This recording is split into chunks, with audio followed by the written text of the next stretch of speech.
heart of the Grand Museum, the floor was lined with hundreds of shiny marble tiles. One tile named Tito was very grumpy. Every morning, the heavy doors would creak open and the stomping would begin. Ouch! Watch where you're putting that heel. Tito grumbled to his neighbor, a smooth tile named Petra. I am tired of being stepped on all day long. It isn't fair. Just then, a tall man named Mr. Finch walked across the hall in heavy, mud-caked boots. Thump, crunch, scrape. He stood right on top of Tito to get a better look at the ceiling. Tito felt his polished surface getting scratched. Every day is the same. Tito groaned as Mr. Finch shifted his weight. Why must I be the one everyone walks all over while others get all the glory? Tito looked up across the room. There, standing on a high pedestal, was a magnificent marble statue of a hero named Orurelius. Orurelius looked strong and proud, with a cape that seemed to flutter in the wind. Everyone who entered the museum stopped to say ooh and ah at him. No one ever said ooh at Tito. They just wiped their feet on him. Hey, you!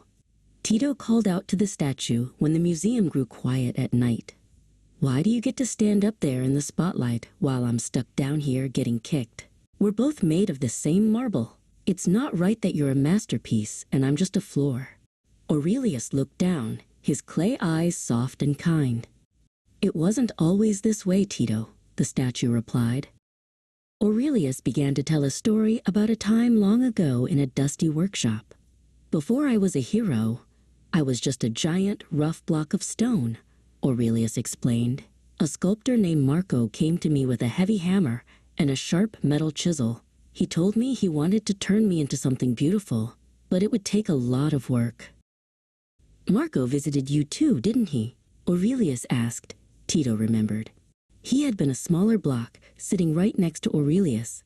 When Marco had approached Tito with the hammer, Tito had pulled away. I didn't want the sharp tools, Tito admitted. I told Marco to leave me alone. I just wanted to stay flat and smooth. I didn't want to hurt. Orurelius nodded. I chose a different path. Every time Marco struck me with his chisel, it stung. He chipped away my edges and carved deep into my sides. There were days I thought I couldn't take another hit. But with every piece of stone he removed, I felt myself changing. I was growing into the shape he saw inside me. The process was long and very difficult, Orurelius continued. But I stayed still and endured it. I let Marco shape me, even when it was painful. Because I was willing to go through the carving, I became a statue. Because you refused the chisel, Tito, you remained a flat tile. You chose the easy way, and that is why you are the floor. Tito looked over at Petra. She was quiet, listening to the story. Tito realized that he had been so focused on his own comfort that he had missed his chance to become something more. He saw the scratches on his surface from Mr. Finch's boots and realized they weren't just marks of being walked on. They were the only carving he had ever allowed. I understand now, Tito whispered. You are a masterpiece because you survived the struggle. From that night on, Tito didn't complain when people walked on him. He decided to be the strongest, sturdiest floor he could be. He knew that while he might not be a statue, he was still part of the museum's beauty, and every challenge he faced helped him grow.